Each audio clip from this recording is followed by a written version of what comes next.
All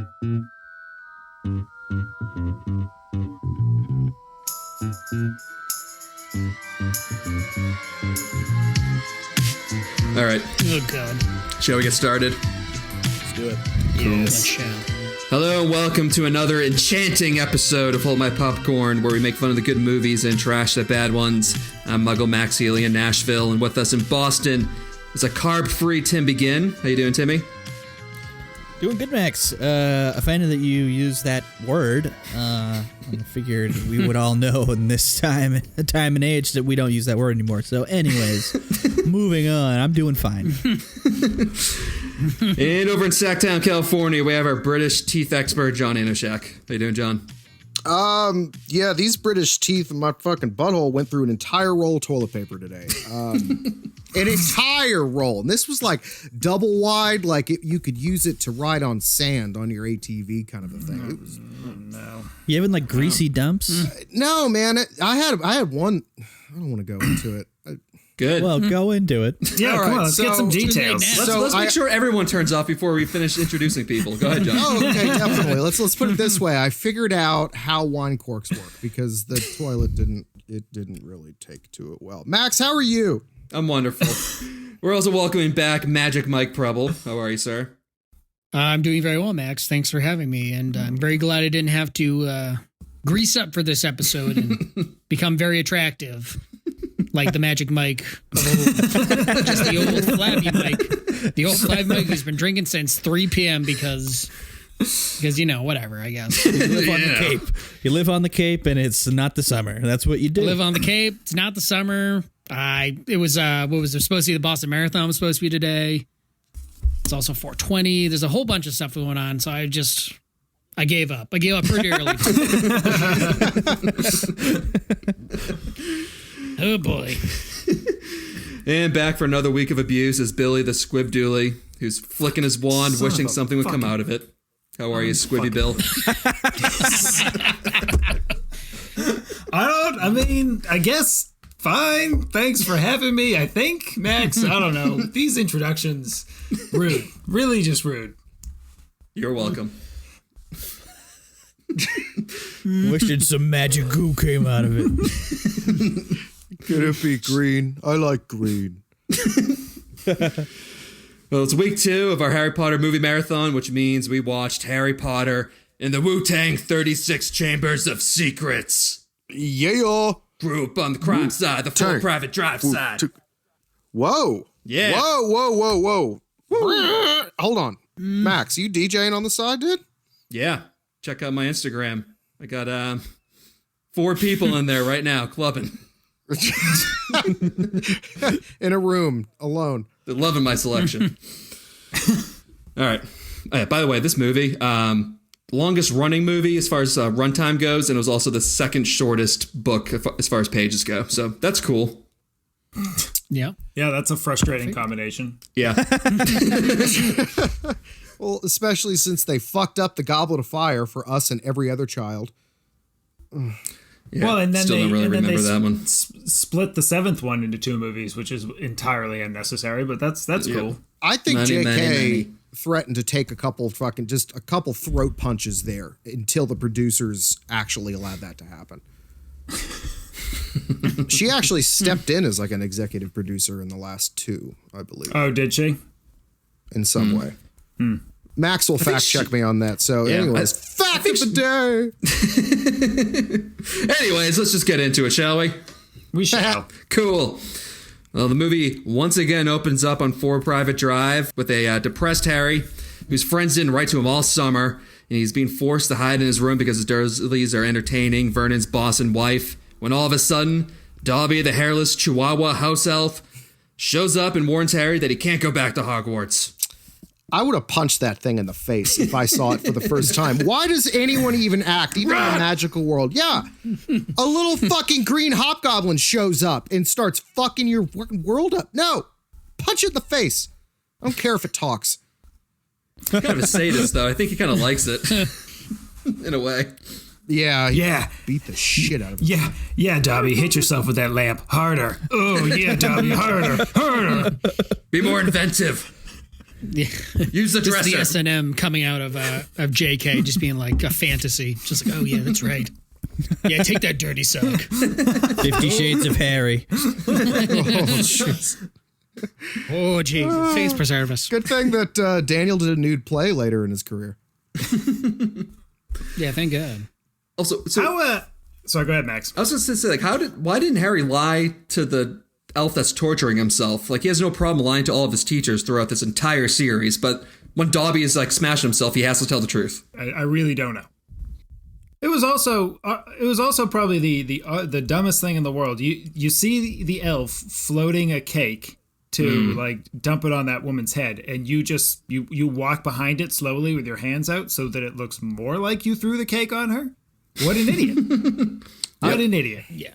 I think we can all just agree that this movie solidified the fact that Harry is a moron and a cheater. Yeah. Agreed. Just like really, really dumb. Yeah. This fucking no. If we're going to talk about this goddamn cake, then we need to talk about the fact that Mrs. Dursley cannot make a cake. That is not a good bake.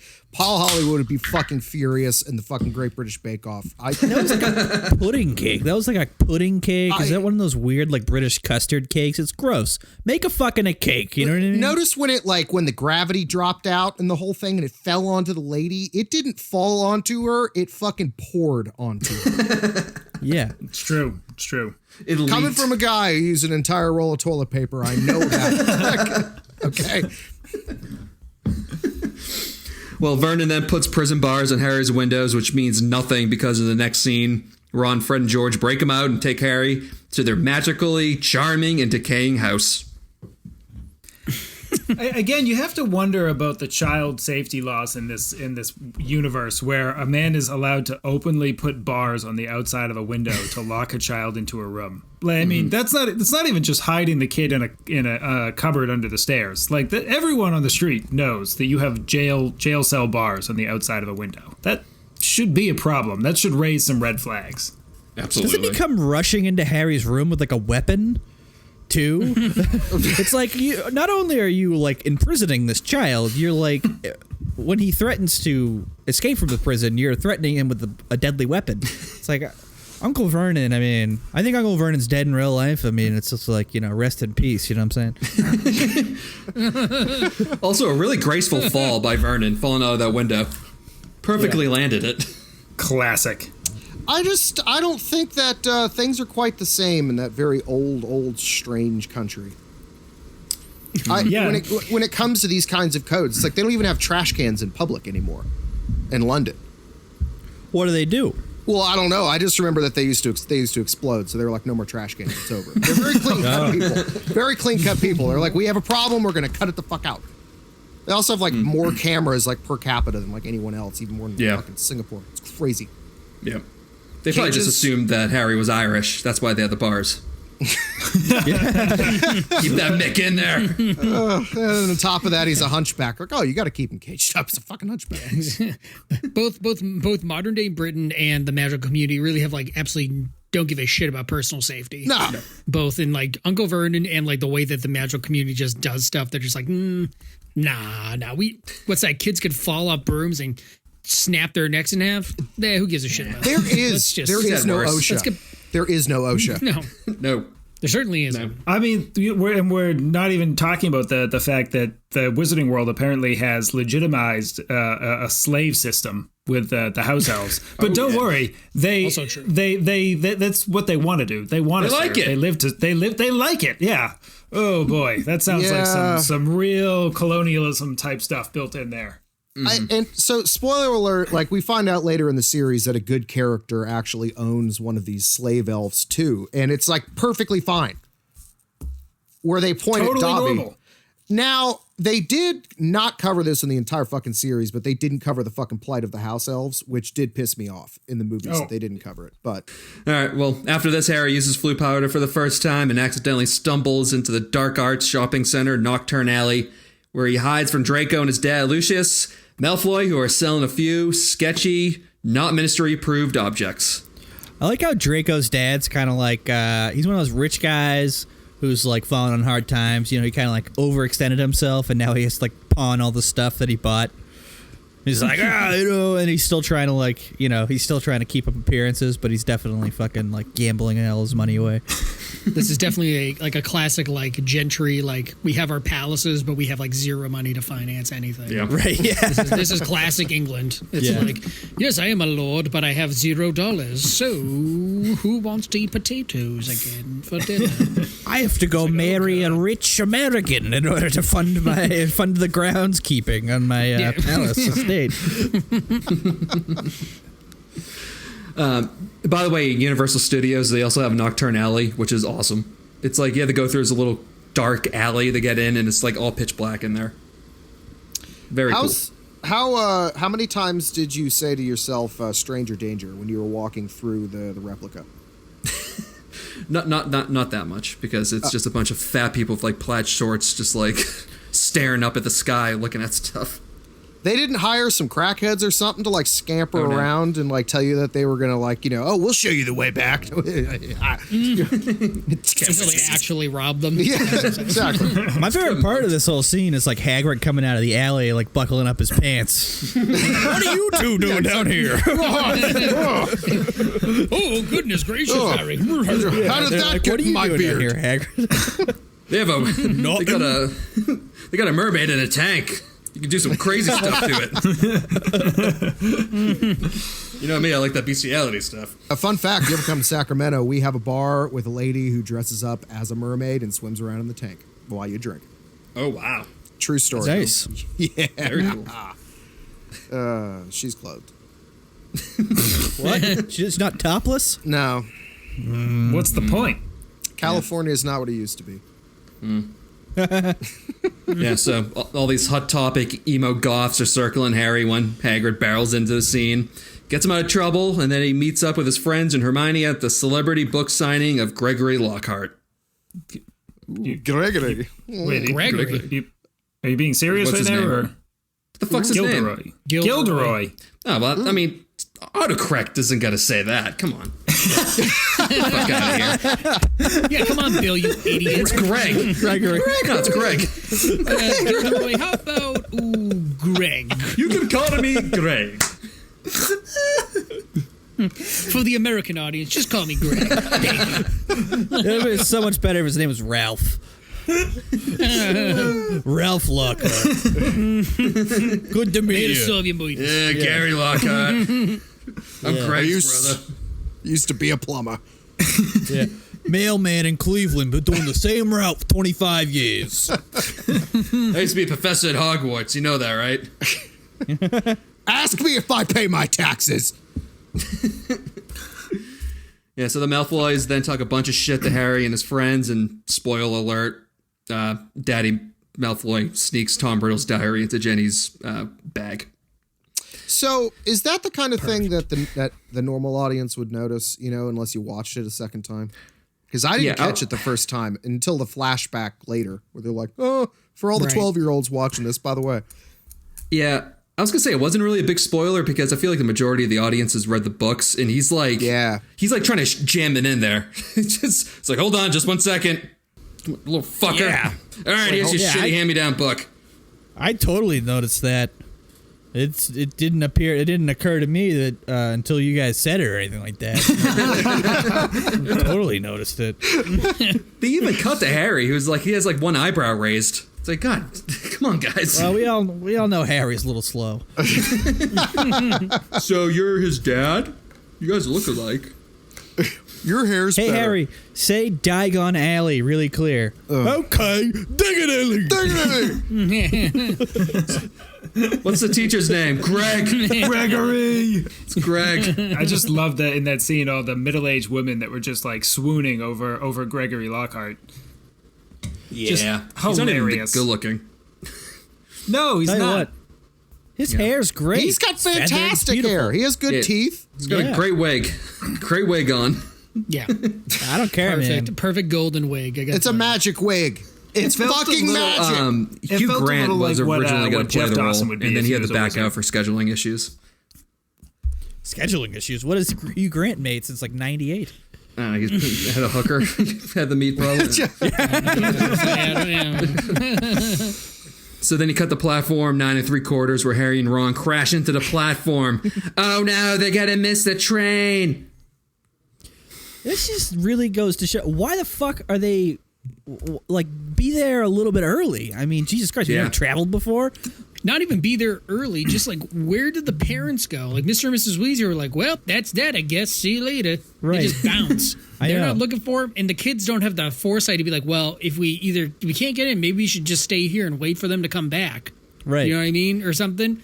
Like, they lose their shit immediately. It's like, how do I get out of this, Harry? Think. Right. Well, I know. Let's fly a car from London to Scotland.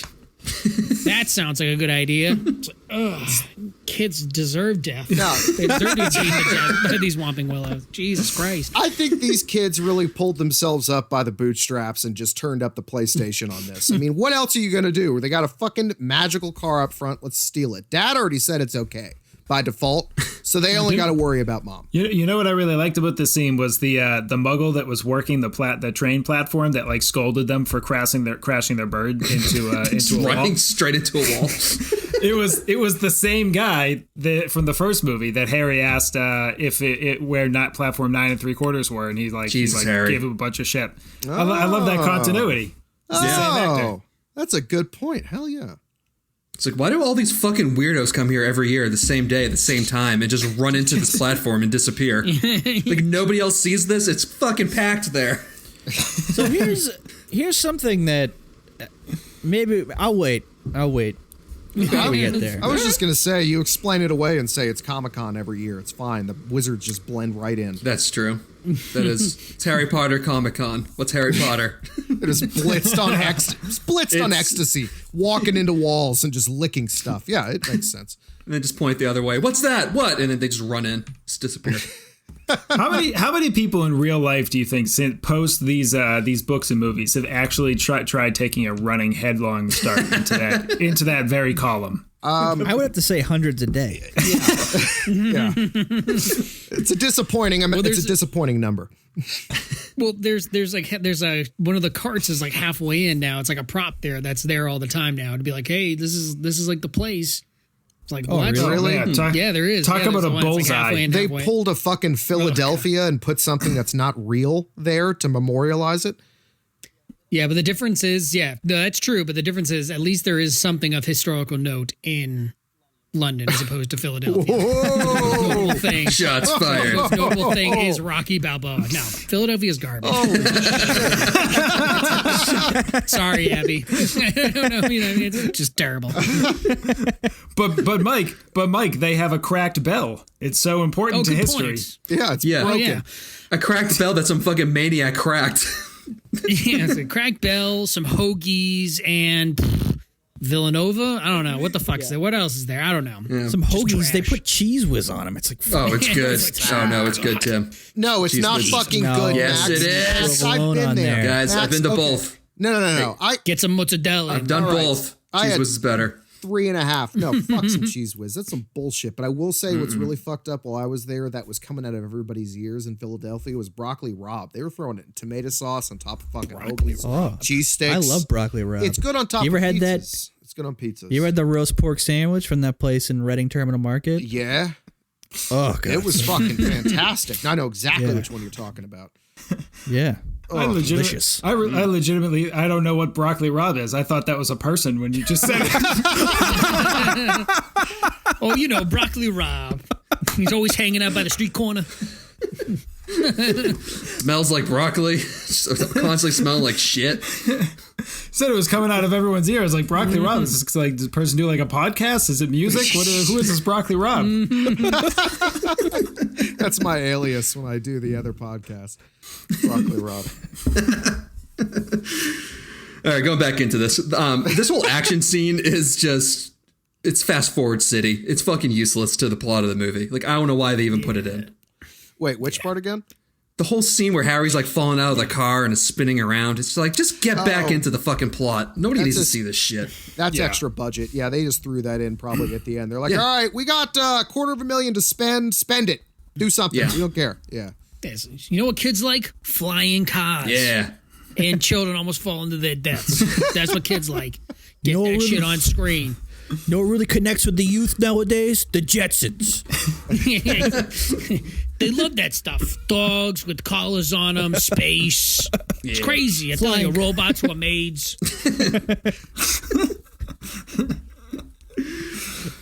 Yeah, by the way, during all this, Ron breaks his wand and the boys are getting chewed out by Snape when Dumbledore and McGonagall save the day and only give them detention. Wait, we're just gonna skip past the big fuck off giant evil tree that they crashed into that tried killing them. I mean, we kind of vaguely mentioned that. We can go back. No, I just big wanted giant to say tree. giant big ass fucking basically the evil rape tree from Yes. Cabin in the Woods. It is. Attacked Yeah. them. It is the, So rape, the we molesting actually- tree. Yeah, it's the molesting tree. Angry molesting tree. They landed in the molesting tree, and the first thing it did was try to insert itself into the car. And as we find out later, the car is sentient, so the car kind of did get raped. Yeah. Yes. Well, let's not presume anything here, fellas. You know what I mean? We don't know if the car was a consenting partner in this or not. It was The car was European flashing made. its high beams. It wanted. God. Oh, no. Why'd you have to take it there, Bill? Anyways, here's where I'm going to make my point. Okay, Snape's like, you risked exposing our world. How do muggles, or I'm sorry, how do humans not know about the magical world? Because there are people running through fucking bricks on train stations in plain day, and half the students in the magical world apparently have parents that aren't wizards. So obviously they're like, where does your child go to school? He's dead, or he's at the insane asylum. No, you're telling him he goes to Hogwarts. It's like every single person in London probably knows as fucking wizards. Okay, Yeah. So the double down. KFC's the double down is the point that proves you wrong here. There are American children out there that don't know that you can get a chicken sandwich, that each of the buns is a piece of deep fried chicken with pork and more fried chicken in the middle of it. People don't. Okay, I'm with you so far. So if they don't know God. about that, what else doesn't the public know about, Tim? Wow. Powerful stuff. Perfect it. analogy. I love it. I can't argue with that logic, fellas. The moment I heard double down, I knew the argument was lost on our side. Can't argue against the double down. It's like, oh god, Can't fight the colonel. man, what are you gonna do? He's a colonel. I'll tell you, he's got an army at his disposal. Oh, it's definitely above our pay grade. Yeah, I'm just thinking about the kids are gone all summer or whatever else, but what if you have guests over and they stay in your kid's room and they open up the closet and there's just a bunch of weird shit in there? Like, why does your kid have so many fucking cloaks? Yeah. Oh, you have an owl and a bunch of capes. Yeah. And a magic wand, and you have this weird house elf that's walking around in a fucking potato sack. It's like, oh yeah, this is normal. This is a normal house. It is interesting when shit hits the fan later in the series. Like there's a reference in one of the Wizard newspapers. It says that the British Muggle Prime Minister has been notified. It's super interesting. So Yeah. there's a little bit of that. Deep State. Yeah, Yeah, it seems like there's back channels between the magic world and the the bombings and human stuff. world. Yeah, Yeah. There's a Pizzagate connection in there somewhere. I mean, I kind of have to agree with Tim that I mean, I don't fully agree because Tim's an idiot, but for you have the parents, you have the a little parents. unnecessary, Bill. No, it was necessary. You have the parents of that are muggles of kids that are born magical somehow. You have people that are allowed to be, the essential staff who are allowed to know, the muggles that are allowed to know that there are magical people. And then there's got to be just some tertiary people who have just figured it out. You got to assume that at least 1/3 or more of the population knows it. So how much of a secret is this really? Yeah. I mean, I dated a Wiccan in college, so It's true. Oh, wow. yeah, nice. She was very magical. yeah. And by You only do anal? no, we didn't get that far. Her cat attacked my foot while we were discussing life, and I couldn't recover. Typical Crookshanks. Classic. You could, Yep. It's all it takes, huh, John? Cat attacked your foot and you're out of the ball game. Dude, all I know is I had fucking, how many was it? I had 20 needles go right into the bottom of my foot. And that's not how I swing. I gotta jump in here and just say real quick, this is shaping up to be a really another short episode. I love it. No, it is not. Yeah, it's okay. It's only Next week, we'll talk about the Chamber of Secrets and what it is. Yeah. All right, well, after this, you get the garden baby scene. Ugh. Creepy as shit. Gross. Mandrakes are gross yeah. as shit. Yeah. Ugh. Ugh. So, True. so did I hear right that later on, in order to make the antidote for the snake attacks, did they have to kill these babies and like ground them up into a potion? Well, they turn into did. adults. Okay. They have wonderful cold-blooded lives. shit. They live full lives underground, never seeing daylight, and then we kill them. Yeah. Yeah, and then we But ground them up. they're adults. So fucking weird. Whose screams sound like an anteater climaxing. It's a really odd screech. Or John getting attacked by a cat. At some point it got confused and the wires got crossed, and then, well, you know the story about scrambled eggs. So. All right, well, after this, Weasley's handicapped owl crash lands in the Great Hall, delivering a howler to Ron. Boy. Why isn't there like some spell to make like Ron's owl not like handicapped? Because they're poor. It kind of never ceases to amaze me that in this magical world there's still like issues like this. It's like they just don't think about solving those problems. It's like we have a fucking crooked house, our owl's blind, flying into the trees. Like we'll deal with it later.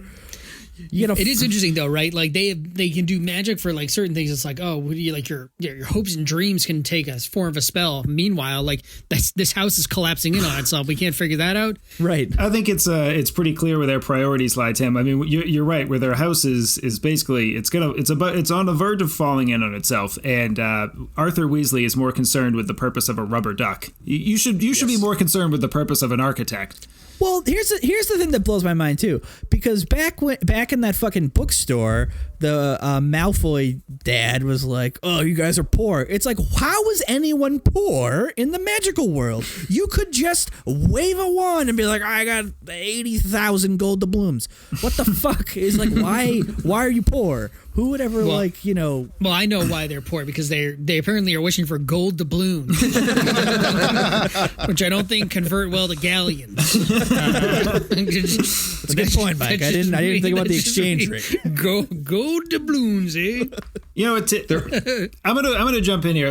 I would assume that's kind of like asking you why don't you just print more money? You have printers, just go print money. Well, it's probably complicated. It's difficult to print money that's actually look like currency. I would argue that those goblins and Gringotts have made money, so it's a little difficult for a wizard to just conjure it out of thin air. I'm not even saying just like money. I could just but couldn't I just conjure up like a fucking sick ass castle to live in? I don't think that they can like just produce stuff like that. I mean, maybe they could, but I think there's limits. I feel like you have to get a specialty like contractor wizard out there whose ass cracks permanently showing, and he's got the wedding ring that is, I don't even know where I was going with that.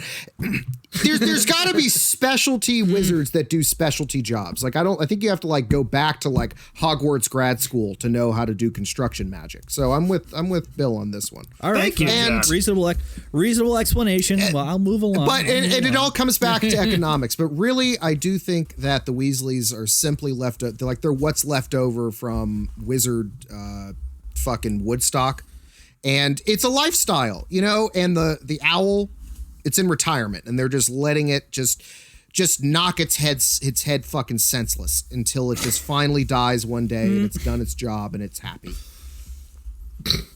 They're rich in heart. That's the point. Yeah, and all the girls like Bingo. Ron. Ron does Yeah. suck. I forget who was bitching about him, but he fucking sucks. I hate Ron. John, by the way, our 8th grade class in the Wizarding World, like they would have just been dropping howlers like every single fucking day, like left and right in the lunchroom. Like it was like Vietnam. Oh my God, dude. It would have been carpet bombed. Seriously. You would have talked about just fucking napalm in the morning. I was just remembering, do you guys remember this when like the assistant principal sat us all down and he said, I'm retiring at the end of the year and you guys are by far the worst, or like you guys are by far in the top 3 worst classes I've ever had in 35 years. Yes. Stop clapping. Mr. Austin, of Stop course. clapping. Yeah. Then he also said that the grade above us was one of the best he'd had. And I was like, well, that's when your argument fell apart, you dumb piece of shit. Yeah. It's like, no, we're all bad. Like, all classes are bad. Some are worse than others, sure. But, like, no, none of these classes are great. Yeah. I'm thinking of the people above us, and I was like, Jesus. I got a bunch of these people are somewhere in jail or at the bottom of a lake right now. So, Yeah, it's like, no shit, Mr. Austin. Kids are shitheads. It's like, who thought? Who would have thought? Okay, why are these said you were doing 13-year-olds being so shitty? Yeah, you said you've been doing this for 35 years. You would have figured out by now that kids are shitheads. All right, going back to school, Lockhart, I'm not going to say his first name anymore, introduces himself as the new defensive... Greg Lockhart. Old Greg. Oh, Greg! Got a mangina.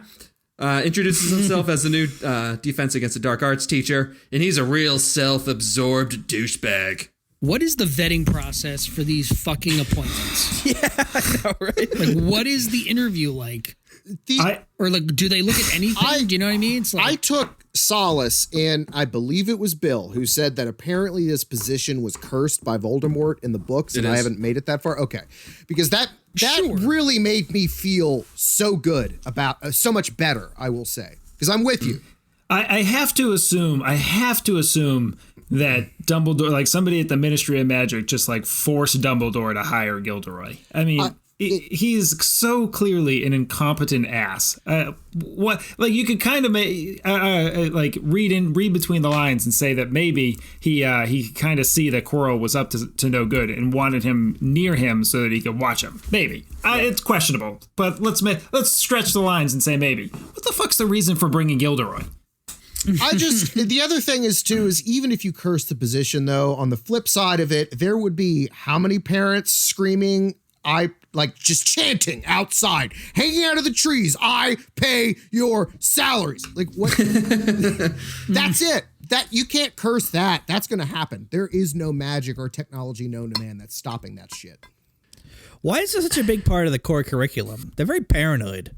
That would be like having like a arms training class in 8th grade. Come learn how to shoot an AR-15. I mean, that happens in Texas, but I mean, you know. This was basically anti-Wizard Hitler class. Right.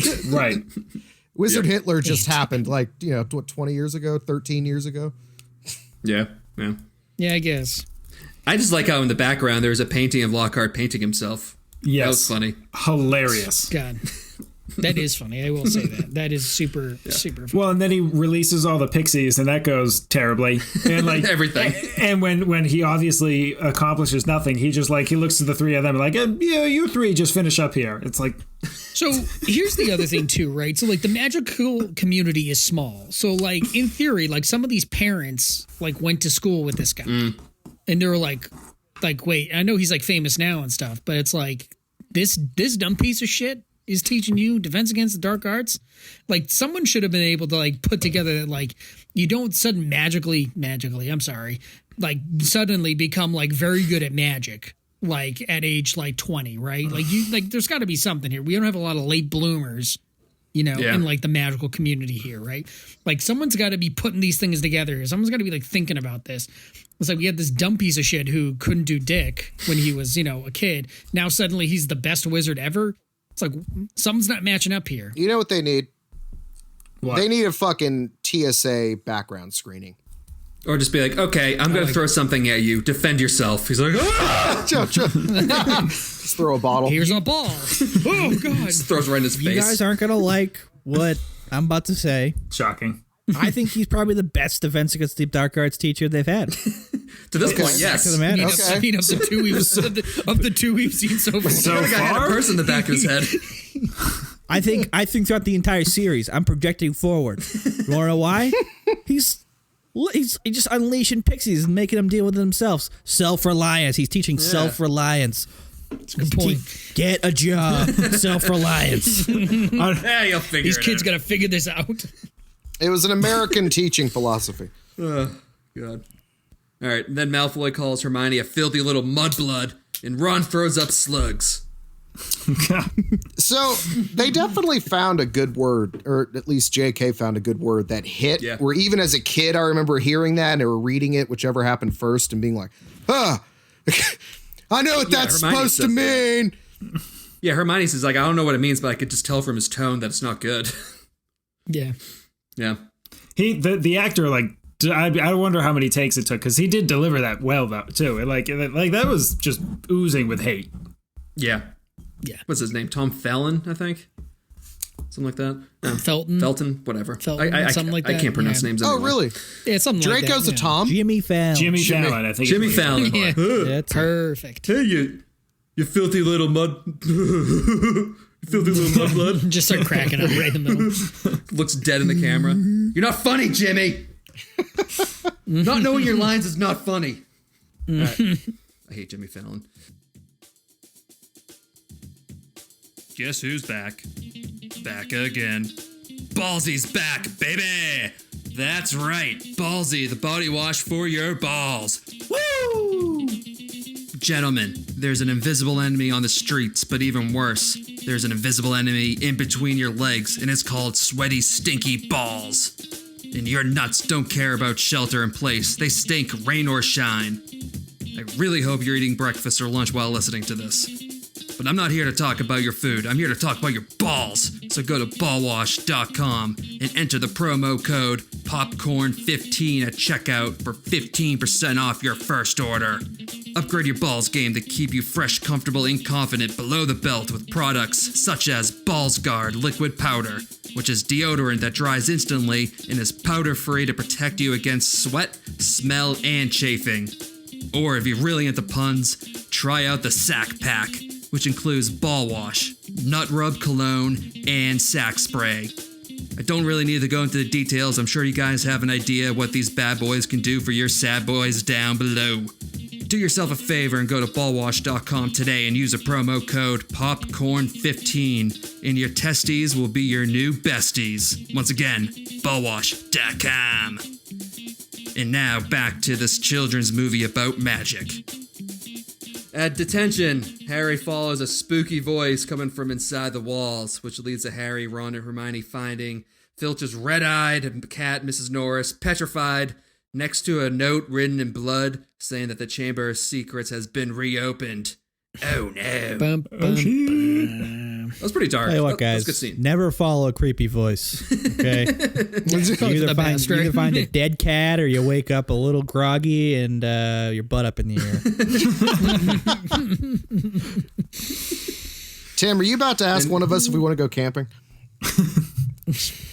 Ask? Oh no, I would never ask. Which one of you wants to be my canteen boy? Someone get What out a of here. what a good SNL skit. That's a canteen boy. Alec boy. Baldwin, fantastic. Come closer, canteen boy. Exactly. I don't think so. It's gonna give butter. Then during their animal cruelty class, McGonagall explains the story of the Chamber of Secrets, where the magic supremacist Salazar Slytherin started a secret school in the dungeons of Hogwarts. So I had a... Sorry, go ahead, John. no, really, you go, because I'm going to ask you a question after you're done. I had some moral qualms with the transfiguration of animals into cups, especially where they haven't quite mastered it yet. So, and not to mention that is Ron turned his rat into a cup poorly. It was just a rat that was shaped into a cup, and that is already a human. That is Peter Pettigrew transfigured himself into a rat. So he just turned a human into a rat cup. There's a lot of messed up stuff going on there. The complexities are just being laid. Wow. It's like Inception. Yeah, it's wizard inception. Jesus. Yeah. Wow. Yeah, where's the magical So- PETA? I have an issue with the portrayal of Ron. As a ginger myself, I feel as though gingers are totally poorly represented in this movie. Ron is just like a moron, just puking up slugs in this movie, and he's given he has a pet rat throughout this entire series. What the fuck? Gingers are regular human people, god damn it. Dude, there are so many human people. There are so Regular human people who hear voices. I feel like they balanced Ron out, though, considering the entire family was redheads. So it's like, oh, well, they're all cool. Like, one of them's studying dragons. One of them's with the Ministry of Magic. You know, two of them are pranksters and go to start a shop.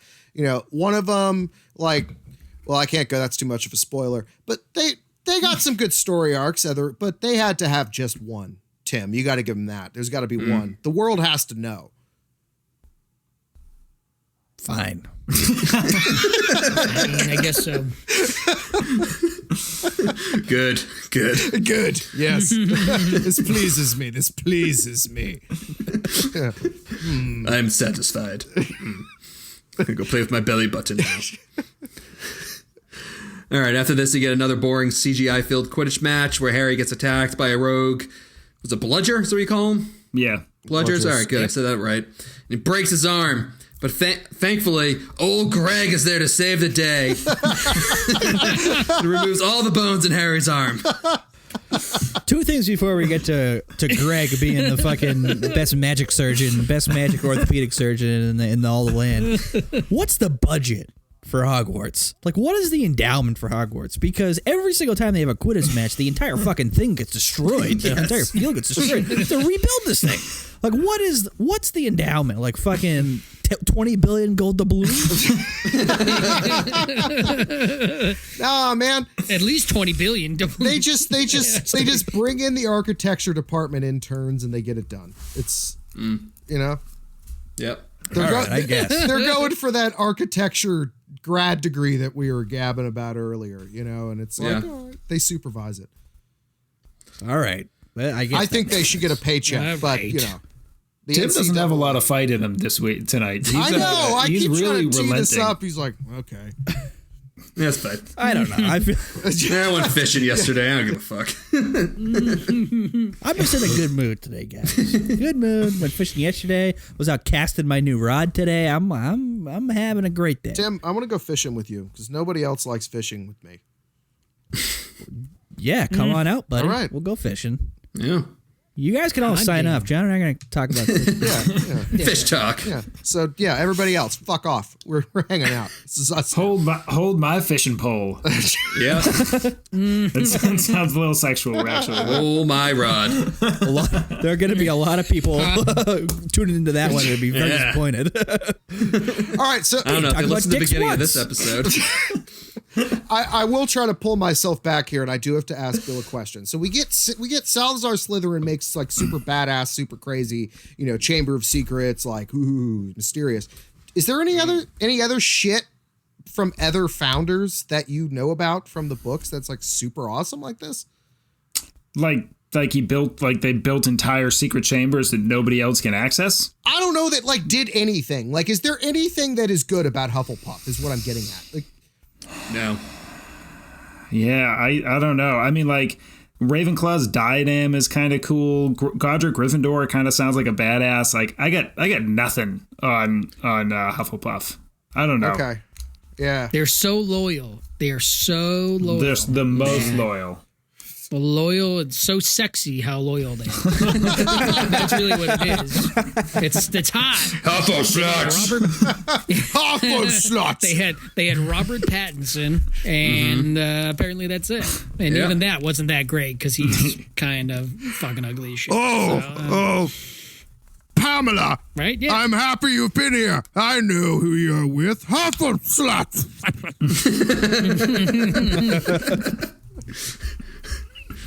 Come sit on me. I starched my tip. Oh, God. Let me read your mind. Oh, pillow fights. 90s. Hufflepuff for you.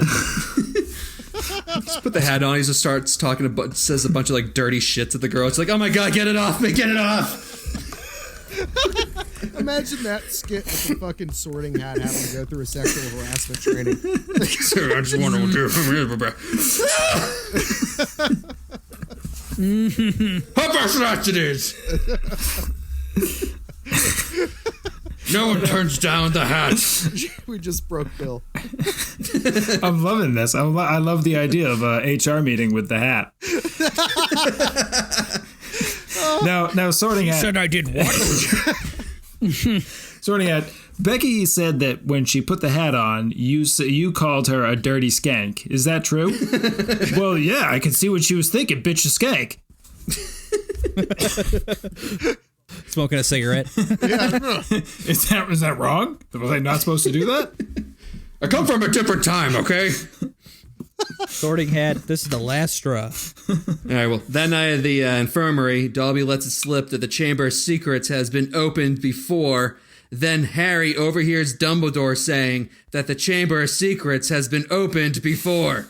Dun dun. Dun, dun. The chamber. So you mean to tell me? Yeah, we were all waiting for it. Like, So you mean to tell me the Chamber of Secrets actually isn't a place, and it's actually just like this book of stuff that the Sorting Hat did? You saying it's a state of mind? I was hoping Tim was going to continue, but just in case he didn't, I wanted to make sure I could prompt him with a very poor imitation.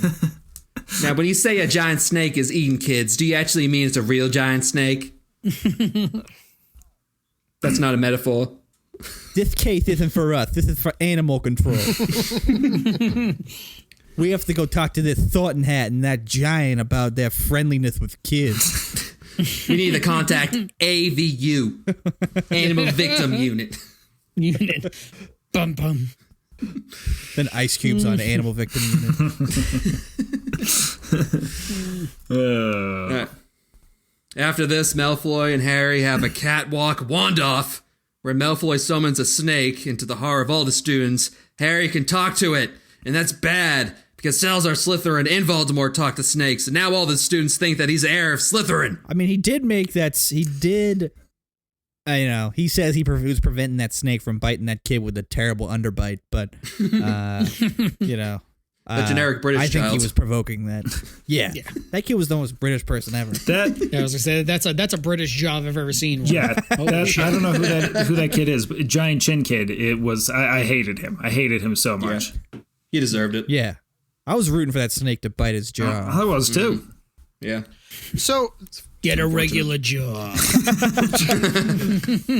it's called parcel mouth, parcel tongue, right? Parcel tongue. Parcel It tongue. it kind of sounds like a form of VD. Sorting Hat knows all about that. Oh, parcel tongue, yes, very rare. Huffle sluts. But it really struck a chord for me where he's speaking to the snake and parcel tongue or whatnot. I was like, is that what like every middle schooler sounds like, hitting on a girl, like with braces, especially? Like, and for the lady listeners, like, our email, fucking, does that what we sound like? We're just like, and then we just like run away. Is that? Oh man, Bill, you just took me back to the movie. Yeah. Whoa. You took me there. We're the snakes. Bill speaks parcel tongue. Yeah. Who did that clip just make Stress eat? Who? I know, I'm cracking open a drink right now. Okay. She's just my brown paper bag full of my juice. My juice. My juice for the rest Juice. It's the bag that he keeps his glue in. He's got to take puffs every few minutes. Gorilla Glue is the best. And then shortly after this, Harry is accused of attacking another student, and he's sent to Dumbledore's office, where the Sorting Hat talks a little more shit to him. Then he smiles at a phoenix that erupts into flames, lies to Dumbledore about nothing being wrong, and is dismissed. Harry's lying left and right. Like, what the fuck is wrong with this kid? He couldn't have just told Dumbledore, hey, here's my list of complaints. Why don't you trust Dumbledore yet? Hey, you fought Voldemort. Am I like him? Yes or no? Right. But yeah, you can't tell a lie. You're fucking George Washington when it comes to house elves. Not to mention he's got all the evidence stacked against him, and for some inexplicable reason, Dumbledore believes that Harry has not done anything wrong. Why the fuck do you not tell the one person that actually believes you what's going on? Yeah. Put on the hat. Because he's 12 years old. You know, he's a child. Boo. So you're supposed to be the savior of the world. You better get your ass on this shit. Step it up. Let's go, kid. You're doing the opposite right now. You know, you're really fucking us over here, Harry. Let's go. I mean, I think clinically Harry has anger issues. He has anger, abandonment, and trust issues. Yeah, paranoia. I mean, he did have Immediately bars on jumps his to every windows. conclusion. Yeah, that's true. That is true. The kids need to know if Malfoy's behind all this. So they drink a potion made by Hermione, turn the boys into his goons, only to find that Malfoy knows just as much as they do. Then they go back to the bathroom to find Hermione dressed as an extra from the Cats movie. This is what I'm saying. These two kids are emotionally unstable. They're knowingly going undercover, and then they know that this guy doesn't like them, but yet every time he says exactly what they know he's gonna say, they're like, "Oh, I'm gonna fight him. Let me at him." They're like a fucking Queensberry boxer. You know what I mean? Like, what the fuck are you doing? You can't like play it cool for 20 seconds. So Tim, I had a flashback in this scene, and I saw Lethal Weapon all smashed together in Harry Potter, and it made me think of what if Riggs was in the Wizarding World? Oh my god, Malfoy would be. His head would be in a fucking pool skin. That's what would be happening. And then Malfoy's house would be being torn down brick by brick by Riggs and his F-350. That's flying. That's flying. He'd be the most rogue but effective Auror there ever was. Yes. Yep. Just poking people in the eyes with his wand and then punching them in the face. Well, it's like he never uses magic. He's that good. It's interesting. I feel like he should be the defense against the dark arts teacher in another world, because there are a lot of missed throat punches in this entire series where it's like, that dark wizard's about to cast a spell on you. If you were to just punch him in the throat, it would all be over. It would just be, that would be done. Like, you'd be able to just knock him the fuck out. Bah! Just judo chop the shit out of somebody. They never see it coming. It's true. Riggs would be the preeminent force in the Hogwarts world. I think regardless of whether he was magical or not, I think Riggs would have been a great defense against the dark arts teacher. Just bring him in just for his gun training and fighting skills. Yeah. Yeah. Do you want to jump? Do you? Just pushing kids. Kids how to put wands inside their mouths and just think about the spell. And just, oh, God, I can't do it. Tries to put a bullet into the wand. You know, it's, God, this won't fit. I thought about the right round. The end of the movie, he just snaps off a part of his wand and just gives it to Murtaugh. It's like, you just ruined your wand. I don't need it anymore. You know. Because I try to kill myself. How does a wizard kill themselves? I had the same thought. That was a fascinating idea of putting a wand in your mouth. Like, if you put a wand in your mouth and cast Stupefy, would it like blow your skull off? Yeah, like, right? Ooh. Dude. Oh my God. That would be a great poster. What's preventing the kids from like doing wands on their dicks and stuff so they can just be like humongous? Like 7 feet tall. Just kids walking down, just stunning each other in the dick over and over again. That's absolutely what would happen. They totally do that. They're 12. God damn it, who told them the dick enlargement spell? Just sitting in the bathroom. Engorgo. You know, engorgo. Dumbledore doing school announcements at the feast. Okay, everyone needs to stop doing the engorgo. Okay? There's not even enough room in this hall for all your dicks. All right, who just did it? Who did it?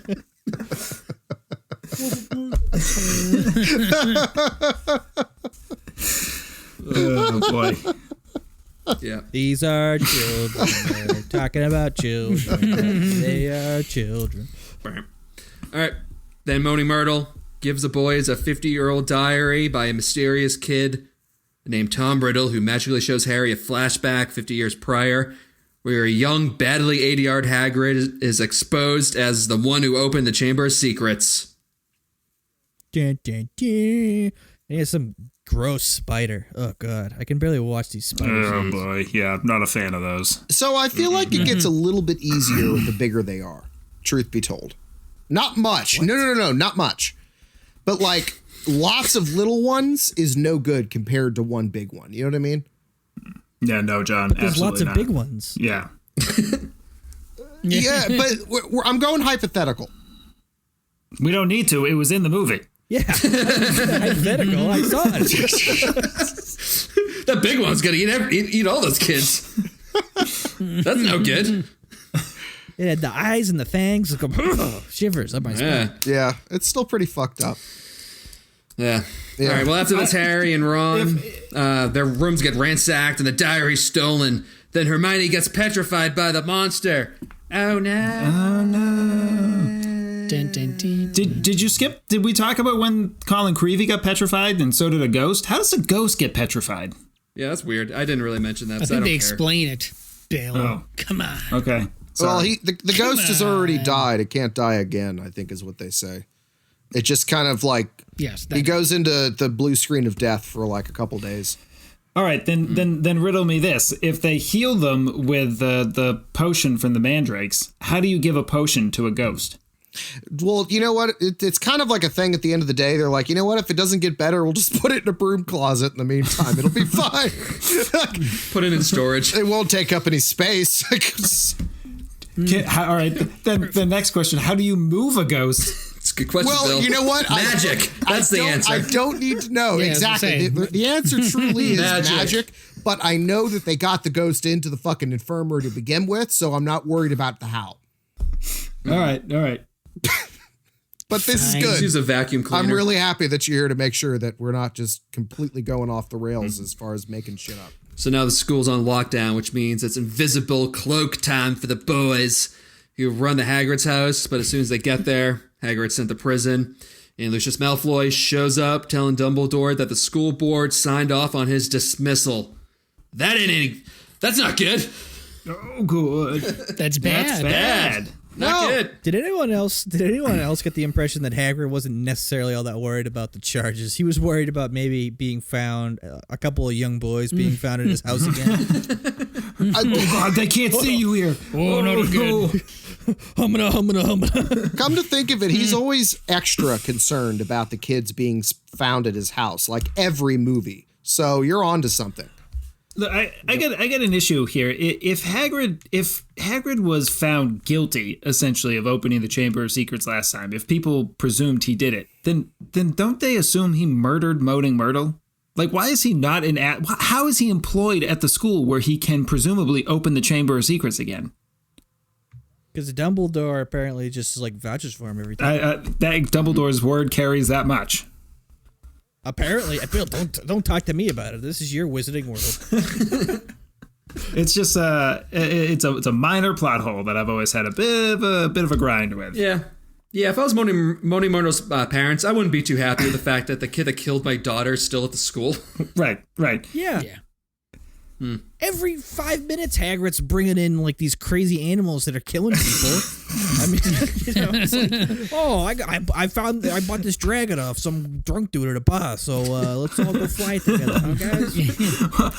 You know what I'm saying, guys? You know, we'll take a couple bumps over here and we'll get out of here. We'll fly high on the dragon. Jesus Christ, let's fucking pick it up here. Got it from Broccoli Rob. Really good stuff. Also, Hagrid very discreetly tells the boys to follow the spiders, which leads them to the Forbidden Forest, where the giant talking spider, Aragon, tells the boys that Hagrid didn't do it, and the monster was born in the castle, so that's helpful. But then he tries to feed the boys to his hundreds of spider babies, which is not as helpful. Not helpful. Yeah. Not as nice. So many problems with this. Again, a perfect example of why Hagrid should not be employed at Yeah. Hogwarts. He's sending kids to their death to talk to his fucking spider friend. And second of all, why this spider's like a Bond villain? He's like giving up the whole fucking plan, and he's like trying to kill him after he does it. Yes. It's like, dude, just kill him. Why the fuck do you need to tell him about it? They're gonna die. I respect Hagrid enough to answer your questions, but not to let you live. Yeah, exactly. Goodbye, Hagrid's friends. Yeah, exactly. So I can't deny them a fresh meal. It's like, what do you mean? Like, how you been living this whole time? Is like food that scarce in a fucking forest with like 10-foot spiders? Okay. It's like I don't buy that. at all. So let's frame this another way. So let's say that myself, the world has ended, and I show up at Bill's doorstep to ask him a question, and I remind him that I'm a friend of Sounds Max. Bad move. You're getting shot in the face. Right. I was about to say. Get my property. Not in that part of it. You said the world had ended, right? Does he feed me to Francis? Yeah. I mean, See? I imagine fresh meat's hard to come by at that point. So you're, as we've made very clear, your coworker. Hey, we've all read the road. We know where this leads to. You know what? I just really hate that I pay into the same 401k pool as this dickhead. I want to pull my money out of the fucking thing. You raise an interesting point, though, Preble and John. There is a very large number of very large spiders, and these would presumably be kind of like apex predator type carnivores. The number of spiders that we see in that den, there would not be another animal left alive in that forest. No. Also, what would prevent them from just like storming the school and just eating all the kids? Right. Yeah. Dumbledore. It's like a fridge. Seriously. It's right there. The Forbidden Forest is always just really odd to me because everyone's like, oh, this thing is like fucking dangerous. People like treat this as like a bomb that's waiting to go off. Meanwhile, it's like a hop, skip, and a jump from the school. And you got a bunch of like 11-year-olds running around outside. Yeah. It's like, so I just want to be clear. This is like, they give people that's like unrestricted. The guardian, the keeper, making sure these kids are safe is fucking Hagrid. It's like, you shitting me? He's like, don't worry, I got a dog and a crossbow. In the We'll be first fine. movie, they're like, detention is you go out into the forest and like collect acorns. It's like, didn't you just have a whole soliloquy about how you can't go into the hidden forest because it's so dangerous, and now you're sending kids out with like an objectively mentally disabled person? There clearly is, a penchant for danger in the culture, in wizard culture, post Wizard Hitler. So you got the forest there, and that is a real thing, especially the army of spiders. That's fucked up. But there's a rape tree 20 feet from the front doorstep of the entire castle. So. Yeah, what part of the school is okay to step around? I go for low-hanging fruit here. And you know what? That shouldn't be low-hanging fruit. Should not be the rape tree on the front doorstep. The Whomping Willow served a very, very important purpose, though, which we'll talk about in movie 3. Oh, boy. That's right. That's true. Yeah, so the Weasley's car saves Ron and Harry. And then you just get another fast-forward action scene, which I don't give a fuck about. Then the boys discover that the monster is a giant snake that's been traveling through the pipes, and Moaning Myrtle was a student who was killed 50 years ago. Also, the monster kidnapped Jenny Weasley. Oh, man. Can't this day get any worse? Jenny. Jenny. Could you Giant imagine snake if Harry killed was like Forrest Gump? I mean, they probably have roughly similar IQs. Good point, though. Sorry to ruin your Python party. So, Excuse me, Tom. We're going back to Greenbow, Alabama.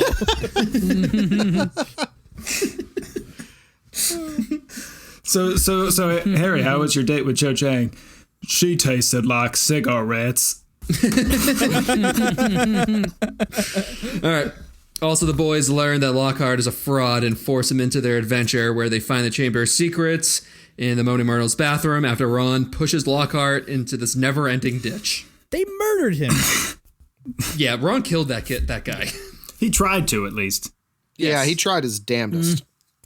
It's a never-ending hole. He's like, all right, there you go. Just push. And another, like, the two of them are the worst about this.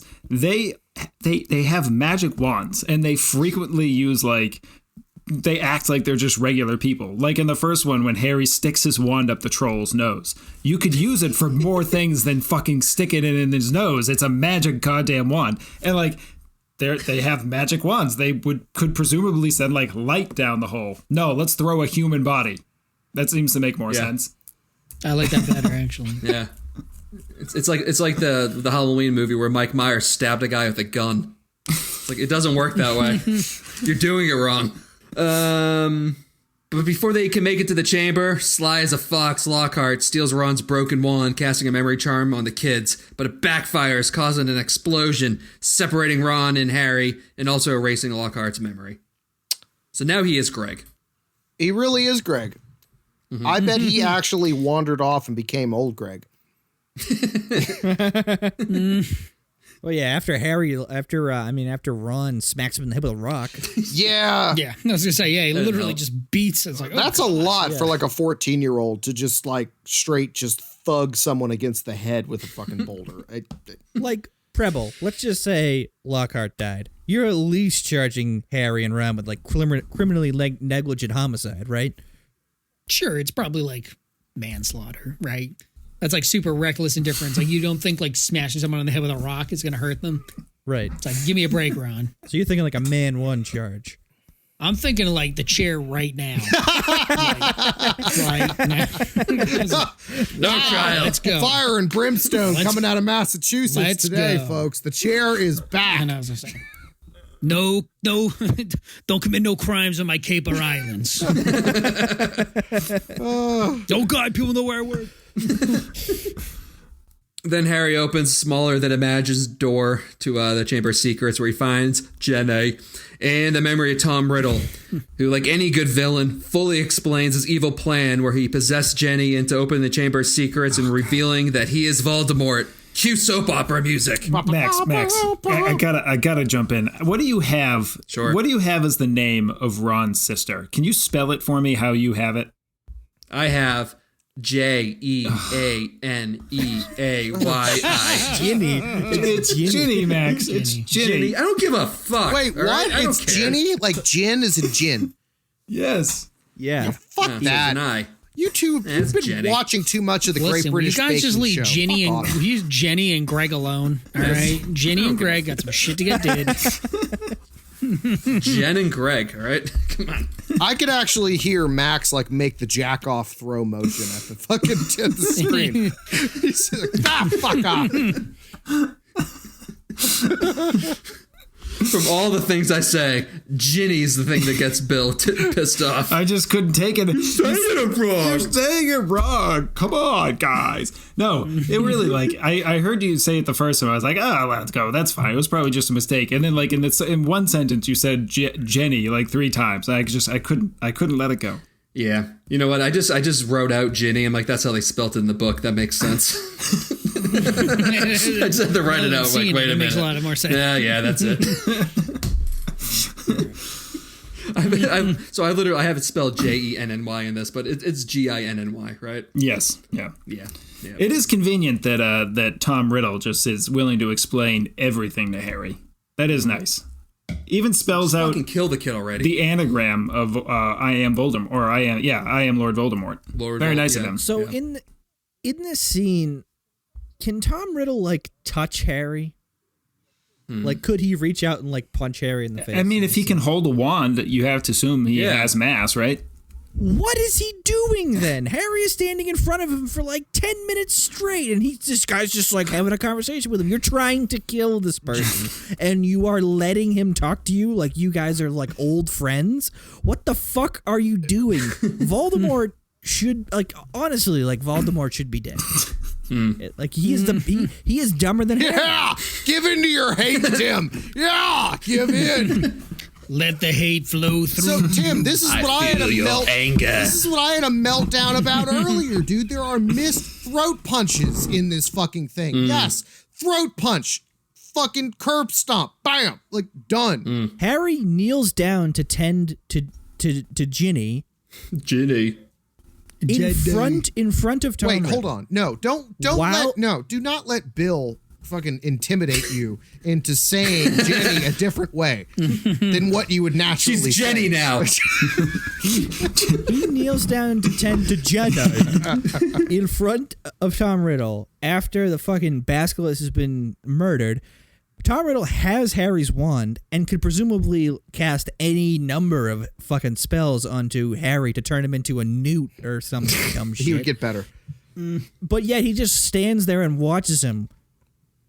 What the fuck is he doing? Yeah, it's it's a confidence issue. All right, well, back to it. I mean, after Back to it. after you buy a pocket pussy, I mean, I don't know. I think it's that kind of a thought path. I don't understand that thought path at all. Me either. Let's move on. So Dumbledore's Phoenix comes out of nowhere, drops off the sorting hat while Riddle summons a giant CGI snake as you get another fast-forwarding action scene that has nothing to do with the plot. Well, at least Fox scratches out the snake's eyes. That's nice. Yeah, that was pretty cool. Fast Why did forwarded they through show That was actually pretty metal. They did.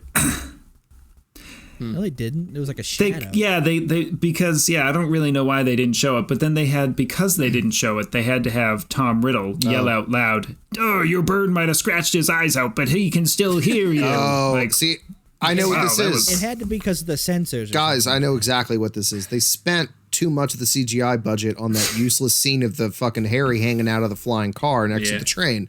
And then they were like, well, all right, we can make shadows. Yeah, it's weird because in the next scene, Harry, he stabs the snake through the mouth, and they show that. Yeah. Right.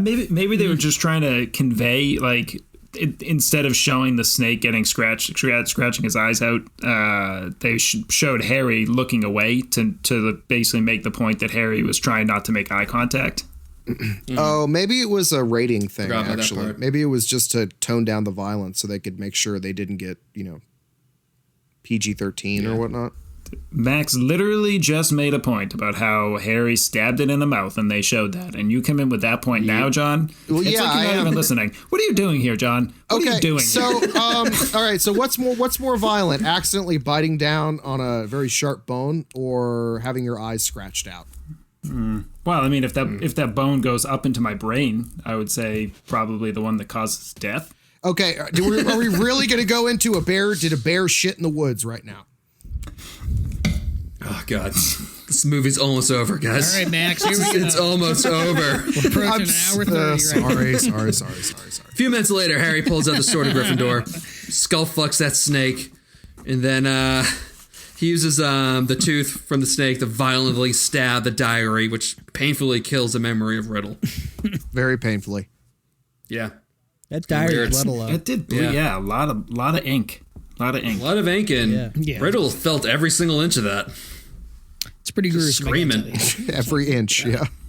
Every inch. So it looks like it's the end for Harry, who's dying from the snake bite, but then the Phoenix comes back and heals Harry's wound with his tears and flies the kids and the brain-dead Lockhart to safety. And you get another moment where, just slapping you in the face, explaining what happened, where Harry's like, "Oh, of course. Phoenix tears have healing properties. We fucking know. That Can was you please not say that out loud? Just assume that we're not complete idiots." Everyone's read this book. Come on. That's when it turns into... Like if people are coming to watch, people are coming to watch this. Either they're children who know the plot, or they're adults who could put two and two together. Yeah. And don't care. Yeah, we got it. Thanks, got it. Perfect. Thank you. It's like, Well, so after this, the frail Dumbledore shooes Ron away because he's not important to him. And then he tells Harry that he's very brave and he deserves to be in Gryffindor because the sword he used said so. Dun dun dun. Bum bum. That rhinestone sword. That was like a piece of jewelry. Yeah. It was a pretty fanciful and also kind of small sword. I would expect him to have something a little more substantial. Like a broadsword. Yeah. Yeah. exactly. Yeah. All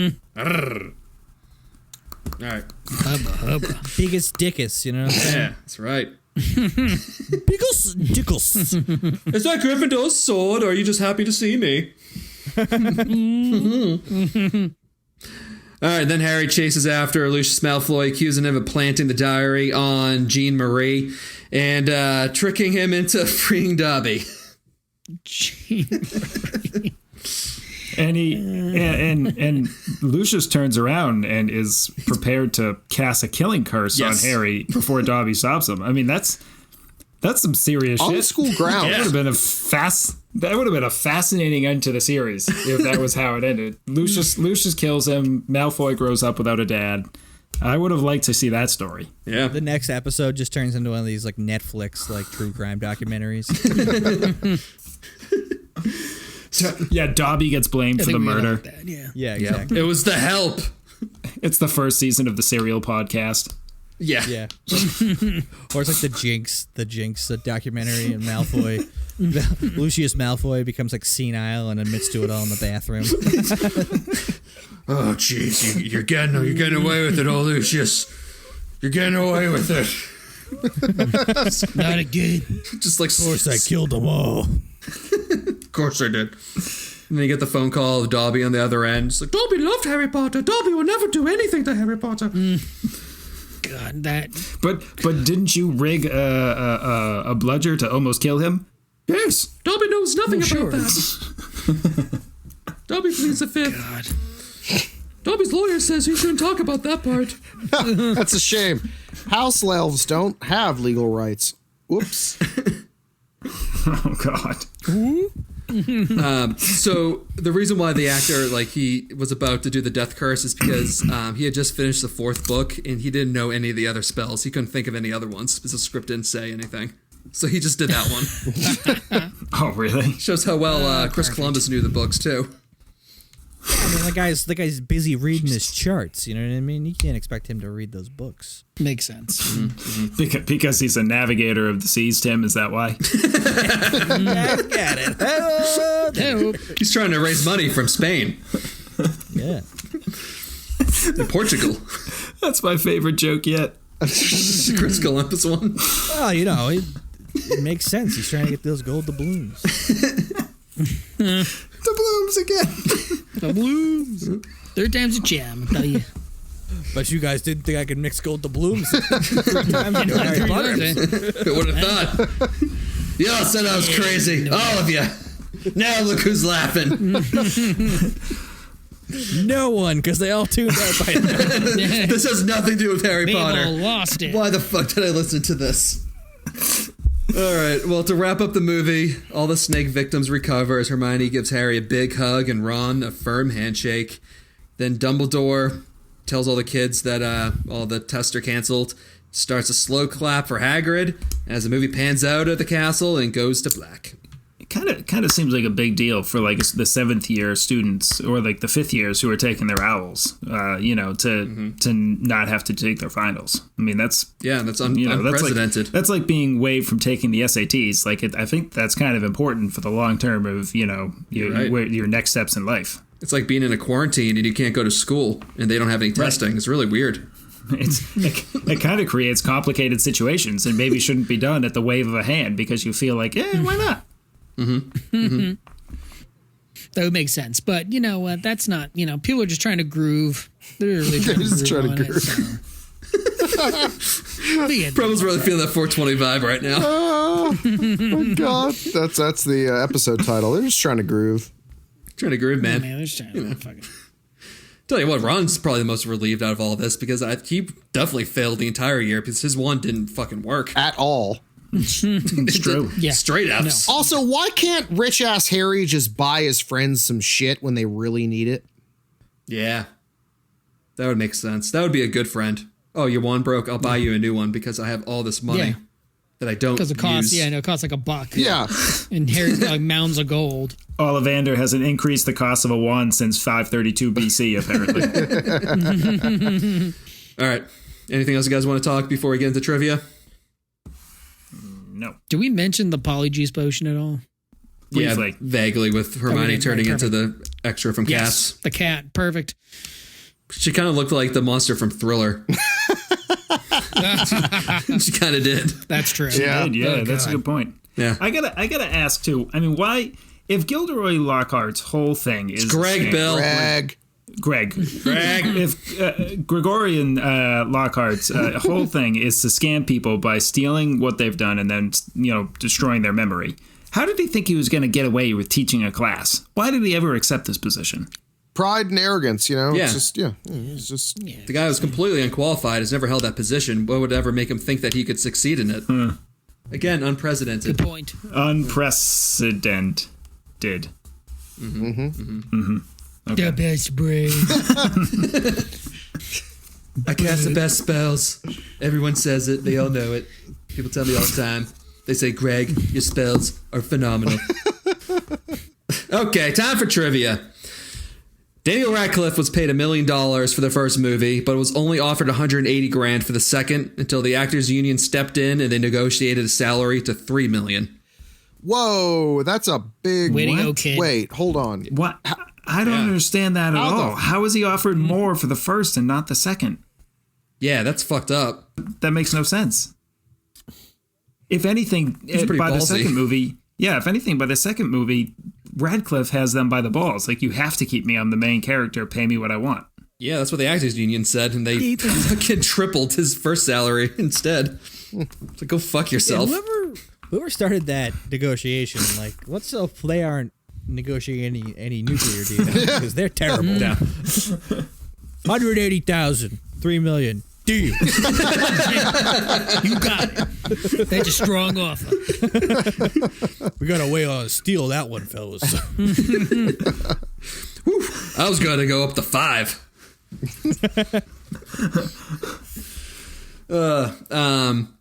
What's his name? Jason Isaacs, who played Lucius Malfoy. He had to keep his head up because his wig just kept on falling into his face, which added to his snobby appearance. Oh. He also came up with the whole wig idea, like the long hair and the cane. That was all his idea. It looked fantastic. It did. Dude, He's great. I love him. I would like to look like a pimp. Yeah. A classy pimp. Oh, yeah, fun fact. He's the guy that gets cut open over a surgical table in Event Horizon. Ooh. He also kills a bunch of commoners in The Patriot with Mel Gibson. Yeah, with a gun That's and a Oh, my sword. God, you're right. I forgot about that. No He way. also Patriot. is an American Army Ranger colonel in Black Hawk Down. Black Hawk Oh, Down. yeah. Yeah. That's right. He's great. I love that actor so much. He was also in the good. first season of the Star Trek reboot, Discovery, whatever it's called. He pretty much Wow. played Whitey Oh, I know Bulger in what you- this TV show called Brotherhood. Oh. It took place in Rhode Island. Jesus, he's done a lot I of love shit. him. He has. He's good. Got to make money. He's also in my apartment right now. Look up. Social distancing, man. Ooh. Whoa. Jason Isaacs, he also... Bill had to clear his voice there. Oh, yeah. Yep. Jason Isaacs, he also voiced the snake, and he tried to steal the cane, but he got caught walking off set with it. Got caught. Fun stuff. Eddie Redmayne, who also plays Newt Scamander in the Fantastic Beasts movies, auditioned for the role of Tom Riddle. Scamander. What the? I don't fucking know any of these guys. I've never said these names out loud. I've only read them. All right, and I just breezed through them, so I fucking can't read. Scamander. Scamander. Max. Yes. Run them past me. Scalamander's better. It's about Fantastic Beasts, Preble. Salamander. It's a salamander, but it's got some scallops. Yeah. Anyway, Who did he audition to be? Tame Rydell. Who the hell Tom is Riddle. that? What? Tom Riddle.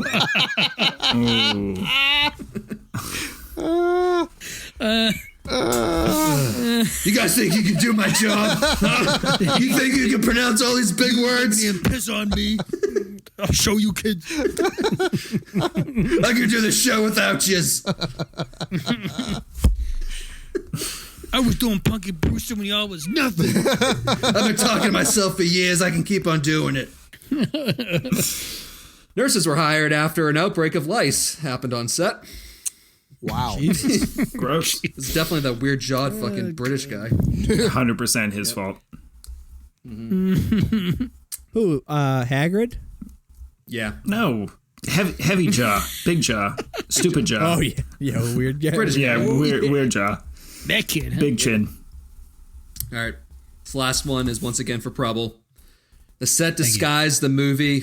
I don't know what the fuck I wrote down. I'm just going to say it. So the movie set disguise was titled Incident on 57th Street, which is a Bruce Springsteen song. No, you pronounce it to squeeze. Perfect. Disquese. Is Bruce Springsteen.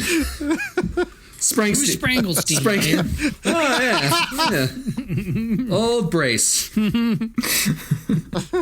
What's the obsession with Bruce Springsteen? I don't know. Yeah, I was gonna say, I don't know what these people. He's the boss. Yeah, with Harry Potter and Bruce Springsteen really had to do with each other, but Jesus Christ. All right, time for questions. Who is your favorite and least favorite in this? Least favorite's Ron. I fucking hate Ron. I can't get behind Fuck you, it. John. No, fuck you. My very favorite was Snape, just because he's so just slitheringly delicious, and I love every just ounce of just that he adds to this. I love him. He's barely in this one. I'd still love him. He's perfect. Go fuck yourself.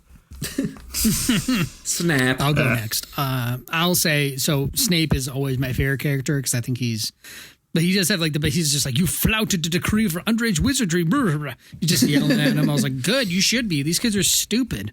He's the only one who's taking this serious. So yes, he's my favorite. And my least favorite is Dobby. Dobby should have died now as opposed to when he does die. They should have just been like, fuck this. Chop his head off. Useless thing. My favorite character is going to be Arthur Weasley. I think his enthusiasm for rubber ducks is hilarious, and I really enjoyed his fleeting moment in this movie. And my least favorite character, and it's funny that he became so big for this podcast, for this episode, because I decided the moment I saw him on the screen was Big Chin. I fucking hated Big Chin. I really did. He was the one person that I knew, like, he's automatically going to be my least favorite character. What a piece of shit. I just hate him. Mm-hmm. Wow. Well, this is going to be a surprise because my favorite is Big Chin. Just kidding. My favorite is Greg. Yeah. Greg is a fucking he doesn't care. He's a shameless salesman. He's just selling his brand, and I like that. That's American right there. Just rampant commercialism. Exactly. Give me more. And my least favorite is Fox. I mean, mind your own goddamn business, Fox. Okay, Harry's down there trying to take care of business. You don't need to insert yourself into this. He's such an egotist, you know what I mean? Anyways. Trying to birds-plain a situation to Harry. Exactly. Just go back and sit in your fucking perch. Go spontaneously combust. Yeah. Yeah. Do you think that happens when they reproduce? What? I don't know. Fire, brimstone, explosion. I don't fucking know. What happens when a fucking I don't think phoenix they fucks? reproduce. Dude, have you ever seen a Pokemon video? You know what happens. Yeah, I was younger. Yeah. All right. Well, my favorite is Fox the Phoenix. Real MVP of the story. And my least favorite is mopey, creepy voiced Myrtle. Fucking Why? I hate. So this actress was 37. I fucking hate when adults do those baby voices. It just creeps me the fuck out. Oh, okay. Why couldn't they stun her? Get the fuck out of here. Yeah, how did she never get hit by the snake? The snake's apparently coming out of the third floor girl's bathroom where she haunts a toilet like a fucking creep. She never gets hit, or she never sees the fucking snake. How does she never see the snake and then tell someone like, "Hey, She's immune to it. oh my god, how is she immune?" Didn't she get?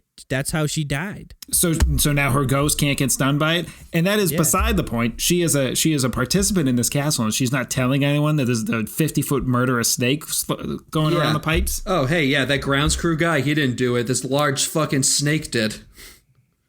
I've only been here for 50 years. Murdered by Hagrid.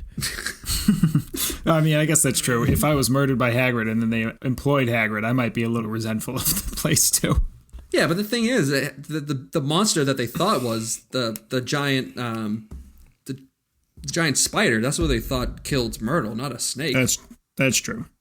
How did nobody ever ask? Oh, that's right. Well, she says, she's like, all I saw were red eyes. That was it. Oh, and then I died. True. That's true. And I was here. I just remembered that. Anyway, you're right. she sucks. Fuck. She does. Not good. It's true. Annoying. All right, just so IMDb and Rotten Tomatoes have their own rating systems, we decided to make our own. So, what would your Harry Potter Chamber 36 fucking whatever? What would be your rating for this one? I'm going to go ahead and give this 20,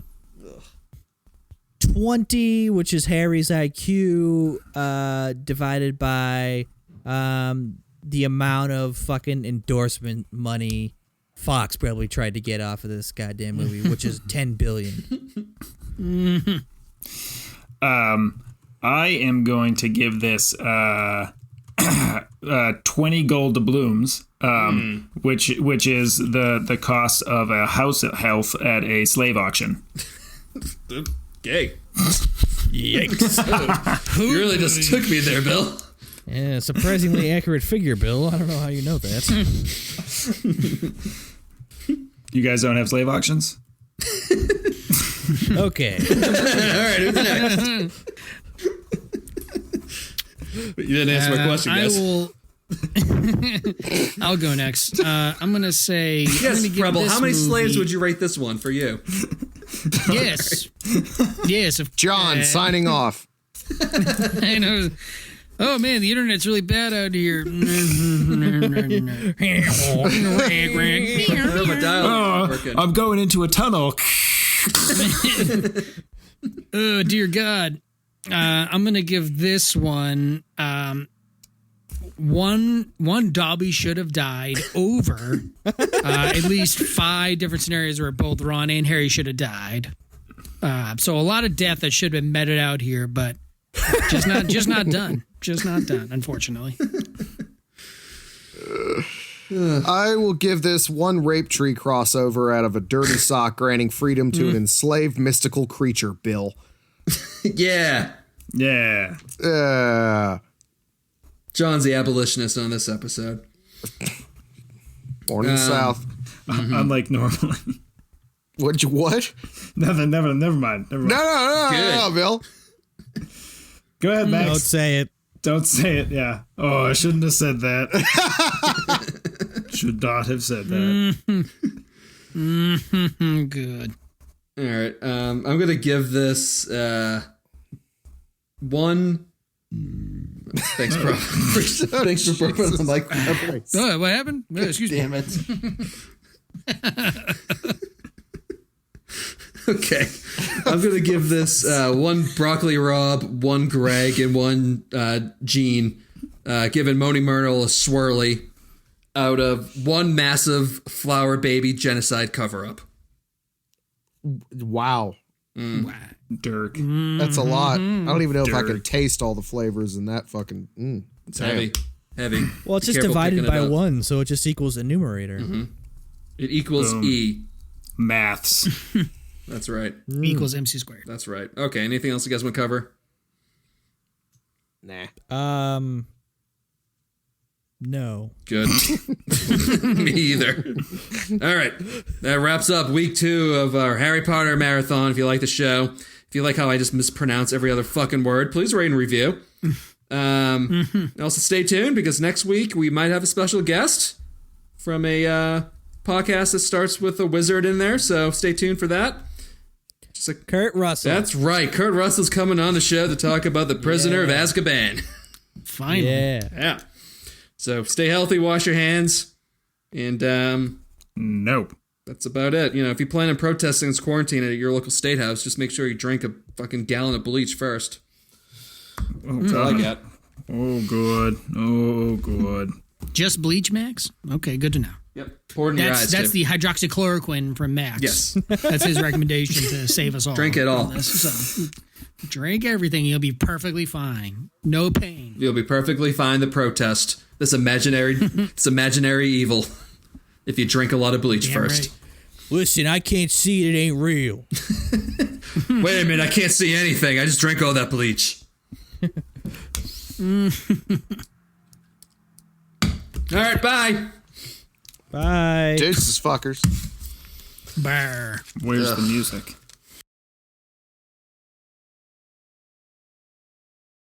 Poor Max has to wake up and just deal with this dumb shit. I think I also burped like 100 times, man. Yes. So Thank you. good luck with I that. was wondering who the fuck it was. It is Preble. I edit a few of those last time. It's definitely me.